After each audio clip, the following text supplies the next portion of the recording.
Hi friends, this is single queen thoughts. ఈరోజు మా చెల్లి మా ఇంట్లో పెయింటింగ్స్ వేస్తుంది ఫ్రెండ్స్. అంటే వాల్స్ అన్నీ ప్లెయిన్గా ఉన్నాయని చెప్పేసి తను ఓన్గా క్రియేట్ చేసుకొని పెయింట్స్ తీసుకొచ్చుకొని ఇట్లా ఫస్ట్ అయితే డిజైన్ తీసుకొని తర్వాత ఇట్లా పెయింట్ చేసుకుంటుంది ఫ్రెండ్స్. అండ్ ఇంతకుముందు ఆల్రెడీ పెయింట్ చేసింది ఫ్రెండ్స్. ఇక్కడ ఇది ఎలా ఉంది,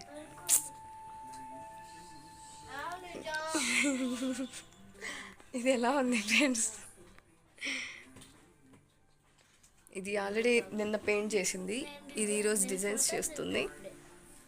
ఇది 2 days బ్యాక్. 2 రోజుల నుంచి మా ఇల్లు మొత్తం పెయింట్తో నింపేసింది ఫ్రెండ్స్. ఇది మీకు ఎలా అనిపించింది? ఇది